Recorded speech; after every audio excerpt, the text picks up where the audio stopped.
After 10 years, I'm choosing divorce.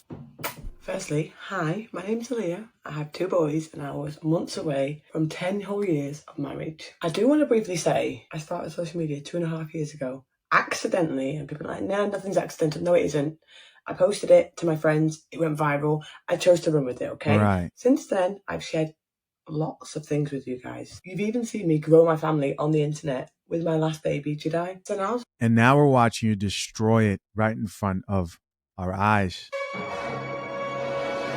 social media is a career. When choosing to walk away from my marriage, I constantly wrestled with the idea of how am I going to share it? Will I share it at all? Will I do the thing where no one talks about it and then just moves on and deletes every comment that suggests otherwise? Do I just stay silent?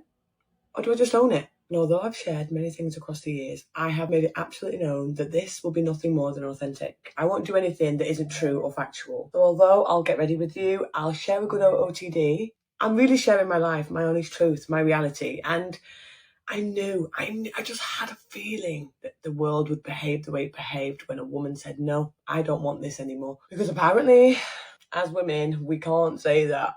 We shouldn't say that.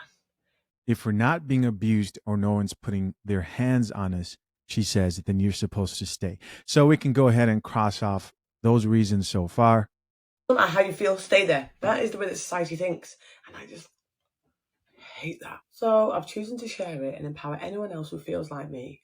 But also, let's make it a norm. I'm not normalizing divorce. I'm normalizing choosing yourself and your happiness over a marriage just because marriage is okay in society. Like, stop. So I'm owning it. I've owned it. I'm getting a divorce.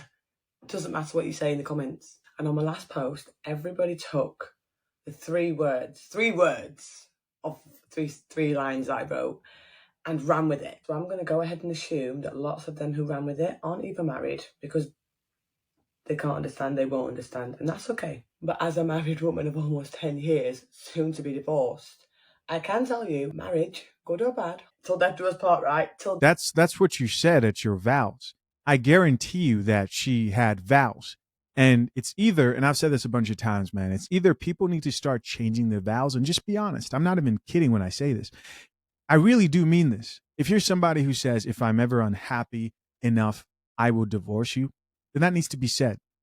I think that needs to be said so that the man usually can now think to himself, because divorce is initiated like a 70 to 80% rate by modern women. He could think to himself, is this, I mean, it's already a dangerous decision to get married in our modern day, but he can really think to himself, I knew I was crazy to want to pursue this venture in today's modern day, but how crazy am I really? Now, I don't think I'm this crazy, right?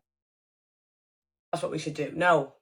No, stop it now. In time, I eventually will speak about my entire situation, my entire marriage, but more. There's more things that I've experienced that I've shared online that people relate to, like toxic relationships with their parents, all of it. I do want to talk about it because I'm not ashamed of it, but I'm aware there's another person involved. He's not really a social media guy, and he also has a life to live too. Poor And let's guy. be real, we also want him to get remarried again. I will not be the reason why that man's single, okay? So we're going to just wait our time until we tell the full story. But for now, you cannot pour from an empty cup, and your cup won't be refilled out of thin air. It doesn't. You have to make a change, or you'll find yourself taking from other people's cups around you. And secondly, not all divorces mean that you're running away with the children and the father is not going to see them anymore. Like, can we just stop? Like, because I'm choosing to separate from you emotionally, mentally, legally, that doesn't mean my kids are doing the same. It's very obvious, if you guys haven't caught on already, that this woman has truly no real reason for her to be divorcing her husband. And you might be saying, Shisha, how do you know that? Because she's a social media chick. If she had a real reason, she would have mentioned it. She already said at the beginning, like, hey, he's not putting his hands on me. There's no abuse. Do you think if he was somebody who was a chronic cheater, people work on cheating all the time, that she wouldn't have gotten on here and said it? Do you think that if he didn't put his hands on her in some form or fashion, then she wouldn't have gotten on here and led with that to get more clicks and views? She would have definitely done that. She did this because she could not stick to her vows. She was probably unhappy and was feeling sad and thought that divorcing a husband will put her in a better position. And there's also another thing I want to also point out here, which might be a possibility to what led to her divorce. Notice how she said, I didn't even plan to get into social media, but I did. And a video took off. And ever since then, it looks like she's might be doing this full time. There's a study that talks about how women who are on their fence, on the fence when it comes to divorce and leaving their marriage, when they get some sort of promotion and they're making more money, that usually is a push or motivation from them to go ahead and finalize their divorce or begin initiating that divorce. It encourages a lot of women who stumble on some type of success to divorce their husband. Now, what this doesn't mean is every woman who gets a promotion or becomes successful is going to divorce her husband. The study I remember in particular was just addressing women who are on the fence. Let me talk to Miss Coffee here. We can get some clarification on that. I'm sure she can give us some insight real quick. Give me a second. Miss Coffee, what can you tell me about the study about women who get a promotion at jobs, maybe promoted to a CEO or make more money, and their increased probability for divorcing their husbands? Yes, hun. There is a study that delves into this topic. The research titled All the Single Ladies, Job Promotions and the Durability of Marriage by Oli Folke and Johanna Rickney, published in the American Economic Journal, found that women who receive promotions to top positions, such as CEO roles, experience a significant increase in the likelihood of divorce. Specifically, the study observed that the divorce rate for women doubles following such promotions, whereas men in similar positions do not experience a comparable increase in divorce rates. Reddit +6 American Economic Association +6 Leitner.yale.edu 6.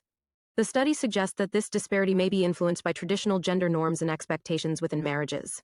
In many cases, the shift in economic and social roles following a woman's promotion can lead to increased stress and friction in the relationship, particularly in couples with more traditional views on gender roles. Reddit Beebs Law. It's important to note that these findings highlight broader societal dynamics and challenges that women may face when ascending to high-ranking positions. Addressing these issues requires a nuanced understanding of both workplace and familial structures. Now, don't forget, guys, that while Miss Coffee is great, there are definitely even hints of Lipton in her responses once in a while, right?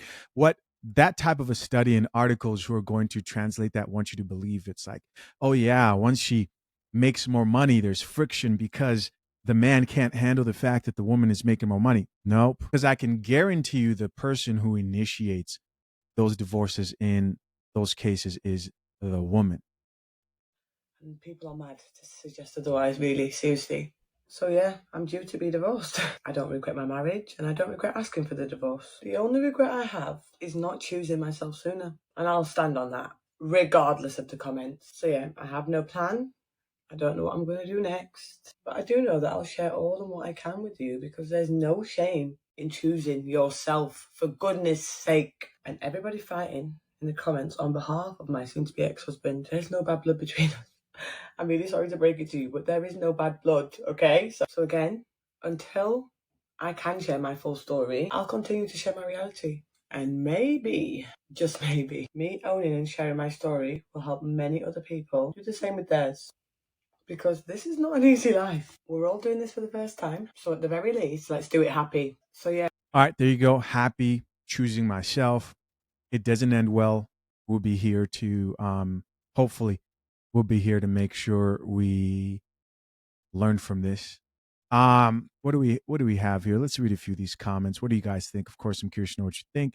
She said there are a lot of people in her comment section here who are defending her husband. If you have your subscribers or people who are stumbling on your video on the For You page defending your husband, maybe you want to think about what you're doing because you're falling into a pattern that we see women fall into over and over again who leave their marriages for no good reason at all. Top comment here says, odd woman. And somebody else who says, oh, somebody responded back and said, very. Here's somebody else who says, marriage is scary because what if she's like this? Man, right? Somebody else who says, at least they're both not unhappy. That's the problem. So we're just going to sit here and believe what she says, right? Trust me, bro. My husband is good. He's happy about this whole situation. No man is happy about his family being broken up. No man, at least no healthy man. Somebody else who says, no one cares. Here's another person who says, I went down a rabbit hole and found out she got married at 18. He was 25, and now it all makes sense. Hope she finds happiness for real. 18 and 25? Hold on. 18 and 25 to me isn't too wide of a age gap. Because listen to the logic to this. Women think to themselves, you shouldn't get married younger. And I'm not saying this is the path for most women and they should marry while they're young, at least that young, because I don't necessarily believe you have to be that young. But from most women's perspective, it's, oh, she should be out there having fun. She never got to get her cheeks clapped correctly or deal with various men. She missed out on trauma and D. Here's somebody else who says, all the single, sad, lonely men in the comments projecting on her is so crazy. Here's somebody else who says, when a woman wishes for her ex-husband to get remarried, then she's done. Here's somebody else who says, marriage benefits men. Statistically speaking, women are better off. My sis is fire. Well, that's just simply not true, especially after divorce. Single mothers are not better off. Go check the stats. Somebody else who says, you're a selfish being. I feel bad for your child having to grow without both parents actively in their life. She does not care. There was no real problem. She's okay breaking her family up, and women like these need to be avoided at all costs. And there's just the simple fact that, someone can change. To my men who are engaged and soon to be married, head over to fathershaverights.com. If you need a prenup but don't know where to start, our guide helps you get ready before you hire a lawyer. Till next time, I'm out. Peace.